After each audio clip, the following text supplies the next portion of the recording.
आज अत्यंत आनंदाची गोष्ट आहे।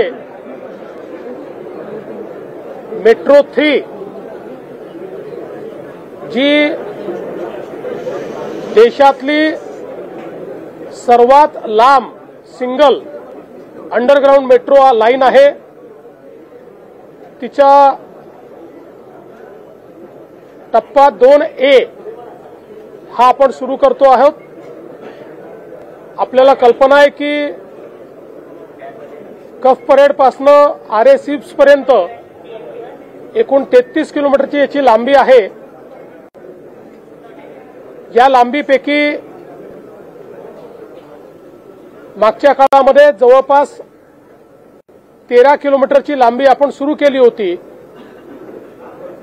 आणि आज 9 किलोमीटरची लांबी त्याची आपण सुरू करतो आहोत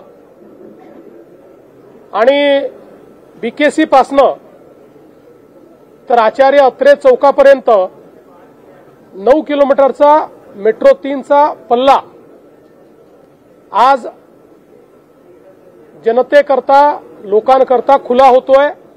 उद्या सकाळपासून याचे ऑपरेशन्स हे नियमित सर्वांकरता सुरू असतील। देशाचे प्रधानमंत्री माननीय नरेंद्र मोदीजी यांच्या नेतृत्वात महाराष्ट्रात आणि देशामध्ये मोठं नेटवर्क मेट्रोचं सुरू झालं आणि विशेषतः ही जी मेट्रो 3ची लाईन आहे, जिचं काम आपण 2017 साली सुरू केलं, अतिशय वेगानं हे काम झालेलं आहे। मध्ये 2.5 वर्ष काही अडचणी त्याच्यामध्ये होत्या, ते आपल्याला ज्ञात आहेत। मेट्रो शेडचा देखील वाद झालेला आपल्याला ज्ञात आहे। पण या सगळ्या अडचणींना पार करून आता आपली ही मेट्रो अंतिम टप्प्यात पोहोचलेली आहे आणि आता त्याचा जो उरलेला भाग आहे म्हणजे आचार्य अत्रे चौकापासून तर कफ परेड पर्यंत हा भाग देखील ऑगस्ट महिन्यामध्ये जनतेकरता उपलब्ध करून दिला जाईल, त्याचे लोकार्पण केलं जाईल। अशा प्रकारचा प्रयत्न किंवा अशा प्रकारचा निर्धार आमचा आहे आणि त्यावेळी पुन्हा एकदा देशाच्या माननीय पंतप्रधान महोदयांना या ठिकाणी आम्ही निमंत्रित करू। ही जी मेट्रो आहे ही इंजिनिअरिंग मार्वल आहे। आता आपण ज्या रूटवर आलो त्या रूटवर आपण मिठी नदीच्या खालून आलेलो आहे। म्हणजे आपला जो टनेल आहे तो मिठी नदीच्या खालून आलेला टनेल आहे आणि आपण बघितलं असेल तर अगदी गिरगाव सारख्या कंजेस्टेड एरियामध्ये देखील या मेट्रोने आपलं काम आता जवळजवळ पूर्ण केलेलं आहे। 2 स्टेशनचं काम जे आहे ते अंतिम टप्प्यात आहे, ते झालं की पूर्ण मेट्रो खुली होईल। विशेषतः आतापर्यंत जेवढा मेट्रोचा भाग खुला झालेला आहे त्याला चांगला प्रतिसाद आहे, रायडरशिप वाढते आहे आणि एंड टू एंड जेव्हा मेट्रो होईल त्यावेळी रायडरशिप अजून वेगानं या ठिकाणी वाढेल। एकूण 26 स्टेशन्स या संपूर्ण मार्गावर आहेत आणि या 26 स्टेशन्सचं जर आपण बघितलं तर अतिशय स्टेट ऑफ आर्ट अशा प्रकारचे स्टेशन्स तयार केलेले आहेत। अनेक स्टेशन्सला मल्टिपल एंट्री दिलेली आहे, त्यामुळे कुठेही कंजेशन होणार नाही, लोकांची सुविधा होईल अशा प्रकारचा प्रयत्न आहे। विशेषतः मेट्रो 3 ही आपलं जे एअरपोर्ट आहे त्याच्याकरता देखील अत्यंत सुविधापूर्ण अशा प्रकारची ही मेट्रो 3 असणार आहे। त्याला अजून तिथलं काही बांधकाम चाललं आहे, त्यामुळे मेट्रो तर आता सुरू होऊन जाईल, पण लोकांना जी सीमलेस कनेक्टिव्हिटी मिळायची आहे त्याला थोडा काळ लागेल। तोपर्यंत शटल सर्व्हिस ही आपण उपलब्ध करून देऊ, जेणेकरून मेट्रोनेच एअरपोर्टवर लोकांना जाता येईल अशा प्रकारचा आपला प्रयत्न या ठिकाणी असणार आहे।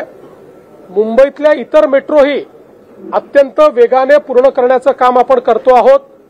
आपल्याला कल्पना आहे की 2022 साली पुन्हा जेव्हा आपलं सरकार आलं शिंदे साहेबांच्या नेतृत्वात त्यावेळी आपण सगळ्या प्रकल्पांना वेग दिला आणि आता आपला प्रयत्न आहे की यावर्षी आणि पुढच्या वर्षीपर्यंत 50 किलोमीटर ऍडिशन हे आपल्याला करायची आहे। त्याच्या पुढच्या वर्षी अजून 50 किलोमीटरची ऍडिशन आपल्याला करायची आहे, जेणेकरून हे संपूर्ण एमएमआर रिजन जे आहे हे योग्य प्रकारे आपल्याला त्या ठिकाणी पब्लिक ट्रान्सपोर्टनी जोडता येईल।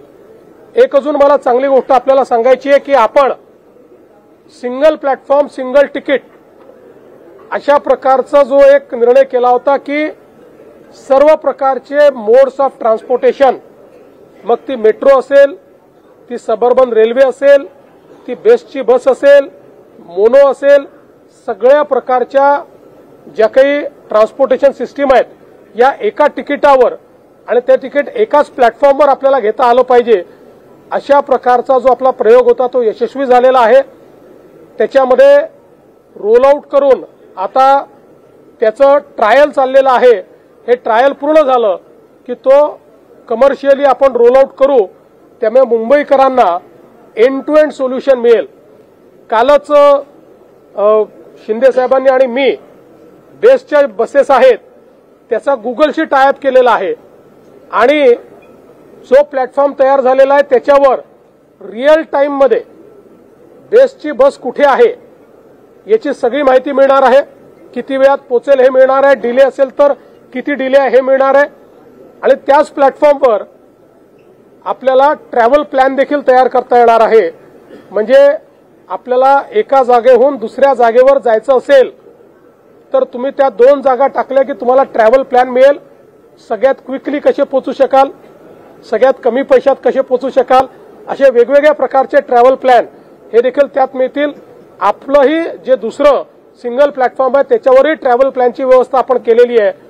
आपला प्रयत्न असा आहे की प्रवाशांना एंड टू एंड सोल्युशन मिळालं पाहिजे, जास्तीत जास्त लोकांनी पब्लिक ट्रान्सपोर्ट वापरला पाहिजे।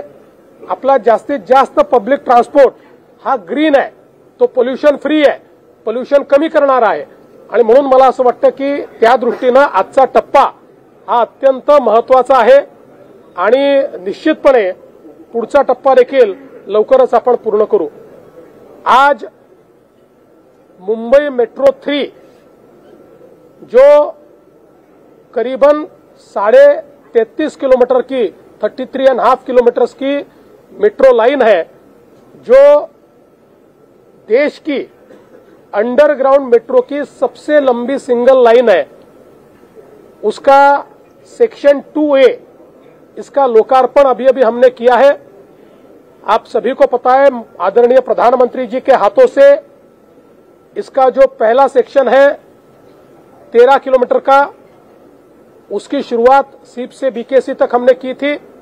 अब बीकेसी से आचार्य अत्रे चौक तक 9 किलोमीटर, यानी कुल मिलाकर 22 किलोमीटर का अभी ये मेट्रो का सेक्शन अवेलेबल होगा और अगस्त महीने में हम वापस प्रधानमंत्री जी को बुलाएंगे और यहां पर जो बचा हुआ पोर्शन है आचार्य अत्रे चौक से कफ परेड तक, उसको भी हम उसकी शुरुआत करेंगे। कुल 26 स्टेशंस इस लाइन पर है। ये लाइन एक इंजीनियरिंग मार्वल है।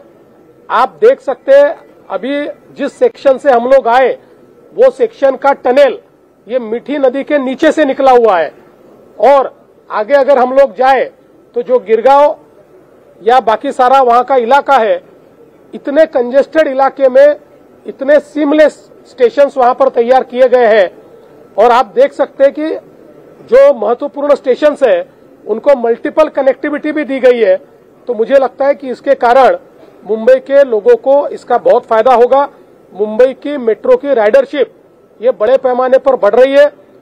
जिस प्रकार से एंड टू एंड कनेक्टिविटी हम देते जाएंगे वैसे राइडरशिप बढ़ते जाएगी।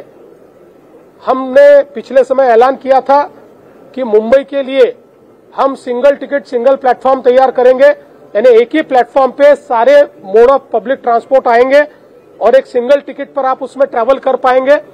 उसकी पूरी शुरुआत हमने की है, उसके ट्रायल्स चल रहे हैं। ट्रायल्स सक्सेसफुल होने के बाद उसको कमर्शियली रोल आउट किया जाएगा। ऑल ट्रांसपोर्टेशन सिस्टम, मुंबई की सबअर्बन रेलवे, मुंबई की मेट्रो, मुंबई की मोनो, मुंबई की बस सिस्टम इसके ऊपर है और ये केवल मुंबई तक सीमित नहीं रहेगा। पूरे एमएमआर रीजन में ये प्लेटफॉर्म फर्स्ट फेज मुंबई और सेकंड फेज में पूरा एमएमआर रीजन हम इसमें इंटीग्रेट करेंगे। इसके कारण जो प्रवासी है उनको एंड टू एंड सॉल्यूशन मिलेगा। इसके साथ साथ उनको ये भी सुविधा होगी कि वो अपना ट्रैवल प्लान कर पाएंगे। वो लोग अगर हमारे ऐप पर जाकर वो जहां खड़े हैं वहां से उनको जहां जाना है इसका एंट्री करेंगे तो उनको एक ट्रैवल प्लान मिलेगा जो उनको डिटरमिन करेगा कि वो कहां से कहां कैसे जा सकते हैं, कितने मीटर पर उनको बस अवेलेबल है, कितने मीटर पर मेट्रो अवेलेबल है, कहां उनको उतरना है, कहां से कहां जाना है। ऐसी एंड टू एंड कनेक्टिविटी उनको मिलेगी। उसके साथ साथ कल ही शिंदे जी ने और हमने एक बेस्ट का ऐप जो गूगल के साथ एक हमने पिछले समय टाइप किया था, उसके अंतर्गत एक नया ऐप ये डेवलप किया हुआ है जिसमें हमारे बेस्ट की बसेस की रियल टाइम इंफॉर्मेशन आपको मिलेगी। आप जिस भी बस स्टैंड पर खड़े हो या जहां भी खड़े हो वहां से नियरेस्ट बस स्टैंड कहां है, वहां आने वाली बस कितने बजे आने वाली है, वो अभी कहां है, उसको पहुंचने को कितना समय लगेगा, अगर लेट है तो कितना लेट है, ये सारी जानकारी लोगों को इसके माध्यम से मिलेगी। और इसी platform say other modes of transport की भी इंफॉर्मेशन आप ले सकते हैं, ट्रैवल प्लान भी तैयार कर सकते हैं। तो कुल मिलाकर हमारी सरकार मुंबई और एमएमआर के लोगों के लिए एक प्रकार से सीमलेस पब्लिक ट्रांसपोर्टेशन सिस्टम जो क्लीन फ्यूल पर चल रही है, क्लीन एनर्जी पर चल रही है, जो प्रदूषण रहित है, इस प्रकार के ट्रांसपोर्टेशन सिस्टम तैयार करने का काम कर रही है। मैं आपको बताना चाहता हूं कि ये मेट्रो हम लोगों ने 2017 में शुरू की थी, ये शायद पहले कंप्लीट हो जाती, लेकिन आप लोग जानते हो बीच में 2-2.5 साल इस मेट्रो ने कई परेशानियों को झेला, सरकार की अनास्था को भी झेला। लेकिन जैसे ही 2022 में वापस शिंदे जी के नेतृत्व में हमारी सरकार आई, हमने बड़ी तेजी के साथ रुके हुए कामों को सारे अप्रूव किया, उसकी सारी कठिनाइयां दूर की और अब बड़ी गति के साथ ये काम चल रहा है। हमारा ऐसा मानना है आने वाले इस साल में 50 किलोमीटर और अगले साल में 50 किलोमीटर मेट्रो का काम हम कंप्लीट करेंगे ताकि ये जो कनेक्टिविटी है जो थोड़ी डिस्टॉर्टेड है ये पूरी तरीके से सीमलेस इस प्रकार की कनेक्टिविटी लोगों को प्राप्त होगी। मैं हमारी जो एमएमआरसीएल है, मुंबई मेट्रो रेल कॉरपोरेशन, जिसने ये बहुत ही डिफिकल्ट काम यहां पर करके दिखाया है, उसकी एमडी हमारी अश्विनी भिड़े जी यहां पर मौजूद है, सारे हमारे प्रमुख अधिकारी यहां पर मौजूद है। मैं उनका बहुत बहुत अभिनंदन करना चाहता हूं, उनको बधाई देना चाहता हूं। और साथ में हमारे जापान के काउंसिल जनरल भी यहां पर है। इसके लिए जापान सरकार के जायका ने हमको जो आर्थिक मदद दी उसके लिए हम उनका भी आभार व्यक्त करना चाहते हैं। जब ये प्रोजेक्ट कंप्लीट होगा तो तकरीबन इसके ऊपर 37,000 करोड़ रुपया हम लोग खर्चा कर रहे हैं, जिसके लिए एक बड़ी मदद हमको जायका ने दी हुई है, इसलिए उनका भी मैं आभार व्यक्त करता हूं।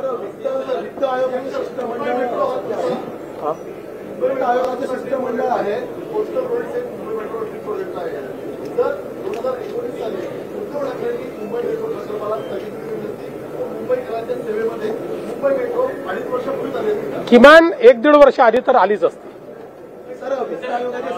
शिंदे साहेब बोलतील मग मी बोलतो। आजचा दिवस मुंबईकरांच्या जीवनातला आनंदाचा दिवस आहे। खरं म्हणजे आज आपण मेट्रो बीकेसी ते मेट्रो 3 आणि टप्पा 2A मेट्रो बीकेसी ते आचार्य यात्रे चौक हे 9 किलोमीटरचं अंतर सुरू करतोय। माननीय मुख्यमंत्री महोदयांनी विस्तृतपणे सविस्तरपणे याची आपल्याला माहिती दिलेली आहे। मी आपल्याला एवढंच सांगतो की याचा पहिला टप्पा आपला सिप्स पासून बीकेसी पर्यंत गेल्या वर्षी आदरणीय प्रधानमंत्री नरेंद्र मोदी साहेबांच्या हस्ते त्याचं लोकार्पण झालं होतं आणि आता हा बीकेसी ते आचार्य यात्रे चौक खरं म्हणजे बीकेसी आणि वरळी तसं बघायला गेलं तर एक बिझनेस हब आहे आणि खऱ्या अर्थाने हा बीकेसी ते वरळी हा कनेक्ट होतोय। पुढचा टप्पा आचार्य यात्रे ते आपण कप परेड पर्यंत जातोय, म्हणजे पूर्ण 33.5 किलोमीटरचा हा मेट्रो 3चा टप्पा आहे आणि मला वाटतं हा मेट्रो 3 सगळ्यात मोठा एक टप्पा आहे आणि लाखो लोकांना तो दिलासा देणार आहे। यामध्ये आता या मेट्रो 3 मुळे 4.5 ते 5 लाख वाहनं जी आहेत ही रस्त्यावरून कमी होतील, हा खूप मोठा फायदा आहे। मोठ्या प्रमाणावर इंधन वाचेल, मोठ्या प्रमाणावर वेळ वाचेल. आता इथं बीकेसी ते वरळी 15 मिनिटांमध्ये आपण पोहोचू, ज्याला आपल्याला माहित आहे, तुम्ही पण जाता रोज, आणि त्यामुळे हे वेळेमध्ये बचत होईल. आणि हा पूर्ण 33.5 किलोमीटर हा जो काही जवळपास 1 तासाच्या आतमध्ये हा पूर्ण कंप्लीट झाल्यानंतर 1 तासापेक्षा कमी त्याचं वेळ लागेल. आणि खऱ्या अर्थाने मग आपल्याला सगळ्यांना शेवटी माणसाचा वेळ महत्वाचा आहे, इंधन वाचेल, प्रदूषण कमी होईल, आणि या सगळ्याच गोष्टी इथून सगळ्यांना फायद्याच्या होतील. बीकेसीमधल्या राहणाऱ्या लोकांना देखील खूप फायदा होईल. जसं मुख्यमंत्री म्हणाले, बीकेसीला लागून आहे ना, ते जेव्हा अगोदर 2017ला सुरू झाला, मुख्यमंत्री देवेंद्रजी होते, आणि नंतर महाविकास आघाडी आली, आणि मग तो टप्पाच बंद झाला. आणि मलाही सांगितलं की आता तुम्ही हा टप्पा थांबवा. मी नगरविकास मंत्री होतो, पण मला या प्रकल्पाची किती गरज आहे, प्रकल्प किती महत्वाचा आहे, मी काय ते थांबवलं नाही. हे थांबवलं असतं तर आता हे आपण उद्घाटन करू शकलो नसतो, पण मी ते सुरूच ठेवलं. आणि स्पीड ब्रेकर बऱ्याच ठिकाणी घातले, पण आम्ही काही ठिकाणी स्पीड ब्रेकर उघडून टाकले. पण आज मला आनंद आहे, जाऊ द्या गमतीचा भाग सोडा, परंतु हा मेट्रो 3 हा प्रकल्प मुंबईसाठी, मुंबईकरांसाठी अतिशय महत्वाचा आहे. यामुळे आणि मुंबई MMR मध्ये देशातलं सगळ्यात जास्त मोठं नेटवर्क मेट्रोचं मुंबई MMR मध्ये आहे. जसं मुख्यमंत्री महोदय म्हणाले, आम्ही 50 किलोमीटर आणखी वाढवणार आहे, पुन्हा 50 किलोमीटर वाढवणार, अशी ह्याचं जे काय जशी लोकांची गरज आहे ती गरज ओळखून आपण हे मेट्रोचं काम करतोय. आणि मला आणि आपल्या सगळ्यांना आनंद आहे की हा पूर्णपणे अंडरग्राऊंड आहे. म्हणजे रस्त्यावरची ट्रॅफिक कमी करण्याचा जो काही उद्देश आपला आहे तो या मेट्रो 3 मुळे सफल होतोय. आणि या मेट्रोमध्ये आम्ही बसलो त्यावेळेस बिलकुल व्हायब्रेशन नाही, आवाज नाही, ॲडव्हान्स टेक्नॉलॉजी. आपल्या भिडे मॅडम मला म्हणाल्या की अतिशय ॲडव्हान्स टेक्नॉलॉजीचा वापर केलेला आहे. आमचे सर्व टीमचे लोक आहेत, जपानचे कॉन्सुलेट जनरल आहेत, आणि या सगळ्यांच्या माध्यमातून खऱ्या अर्थाने, आणि मगाशी मुख्यमंत्री महोदय म्हणाले, हे मिठी नदीच्या खालून जातोय, त्यामुळे वरती ट्रॅफिकला कुठलाही त्रास न होता हा कंप्लीट मेट्रो नेटवर्क जेव्हा आमचं 337 किलोमीटर किंवा एंड टू एंड आम्ही कनेक्टिव्हिटी दिल्यानंतर जी रस्त्यावरची ट्रॅफिक आहे ती जवळपास 50% जास्त कमी होईल, प्रदूषण कमी होईल, लोकांचा वेळ वाचेल, तुमचाही वेळ वाचेल, तुम्हाला बातम्या देखील लवकर देता येतील, मंत्रालयात देखील लवकर इफिशियंटली काम करता येईल, आणि म्हणून लोकांना घरी देखील लवकर जाता येईल, घरच्या लोकांना देखील जास्त वेळ देता येईल. आणि म्हणून मेट्रो हा प्रकल्प मुंबईकरांना वरदान ठरलेला आहे. सुरुवात झाली देवेंद्रजींच्या मुख्यमंत्रीच्या काळात 2017 मध्ये, त्याच्यात थोडासा गडबड झाली. हा, त्यांनी तर बसावं ना, त्यांचं तिकीट पण आम्हीच काढू. हा, आणि उद्यापासून त्यांनी प्रवासाला सुरुवात करावी. आता प्रवास करायला तर आम्ही त्यांना लावलेलंच आहे सगळीकडे. त्यामुळे हा मुंबईकरांना वरदान ठरणारा हा मेट्रो प्रकल्प आहे. जसं मुख्यमंत्री महोदय म्हणाले की आम्ही पुढच्या टप्प्यात आदरणीय देशाचे प्रधानमंत्री नरेंद्र मोदीजींच्या हस्ते ऑगस्टमध्ये हा कंप्लीट टप्पा पूर्ण होईल. आणि खऱ्या अर्थाने मेट्रो 3 हा सगळ्यात महत्वाकांक्षी आणि अंडरग्राऊंड हा मेट्रो प्रकल्प आहे. 27 स्टेशन आहे त्याच्यात, फक्त 26च्या 26 अंडरग्राऊंड आहे, एकच मला वाटतं वरून आहे. आणि आपण पाहतो हे स्टेशन देखील, हे मला वाटतं मेट्रोच्या सगळ्यात मोठं स्टेशन आहे हे बीकेसी नाही, हे नाही, म्हणजे तेच आपण तिथून सुरू केलं. बीकेसी जे स्टेशन आहे जिथून सुरुवात केली ते देखील मोठं ठेवलेलं आहे, समजून जा तुम्ही. त्यामुळे आजच्या या मेट्रोच्या बीकेसी ते आचार्य अत्रे चौक या प्रकल्पाला मी खूप खूप शुभेच्छा देतो. आणि अश्विनी भिडे मॅडम आहेत, बाकी सर्व आमचे इतर अधिकारी आहेत, जायका आहे, ज्यांनी हा मेट्रो प्रकल्प उभा करतोय. क्या कंपनी का नाम है?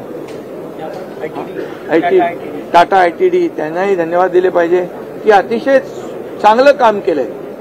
मार्वल काम आहे, सुपर काम आहे, आणि असंच काम या मेट्रोचं होत राहील आणि मुंबईकरांना मोठा दिलासा मिळत राहील.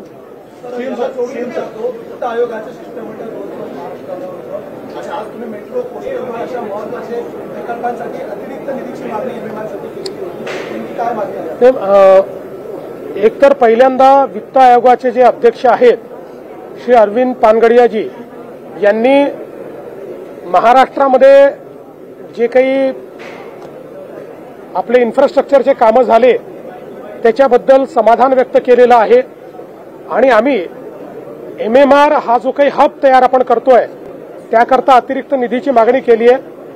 अर्थात आता ते किती निधी देणार हे आज कोणीच सांगत नसतं. त्यांचा रिपोर्ट येईल त्यावेळेस हे लक्षात येईल. एक सवाल आपसे मौका दूसरा है, लेकिन सवाल मैं कॉन्फ्लिक्ट को लेकर सवाल कर रहा हूं. महाराष्ट्र की एक बहुत बड़ी कोस्टल बेल्ट है जो इंटरनेशनल वाटर से शिप को शेयर करती है. कैसे आप ये कोस्टल सिक्योरिटी को इंश्योर कर रहे हैं? रिसेंट कॉन्फ्लिक्ट चल रहा है इंडिया वर्सेस पाकिस्तान. देखिए, अभी चाहे वो पुलिस हो, चाहे कोस्ट गार्ड हो, चाहे नेवी हो, सारे लोग अलर्ट मोड पर है. रेगुलर एक्सरसाइजेस चलती है, उसके एसओपीज तय है. उसके अनुसार जो आपके वॉर बुक होते हैं उसके अनुसार जो जो भी चीजें करनी जरूरी है वो सारी चीजें हमने की है. अभी इसके बाद एक हमारे इंटरनल सिक्योरिटी के दृष्टि से भी हम लोग एक जायजा लेने वाले हैं. एक मीटिंग भी हम लोगों ने बुलाई हुई है. तो हम लोग पूरे अलर्ट मोड पर हैं. असं आहे की आपल्याकडे पोलीस असतील, कोस्ट गार्ड असेल किंवा नेव्ही असेल, हे रेग्युलर एक्सरसाइजेस करतात. याचं जे वॉरबुक आहे किंवा एसओपीज आहेत त्या नीट फॉलो होत आहेत. पूर्ण अलर्ट मोडवर आपण आहोत आणि आज दुपारी इंटरनल सिक्युरिटीच्या संदर्भात आढावा घेण्याकरता एक बैठक देखील आपण ठेवलेली आहे.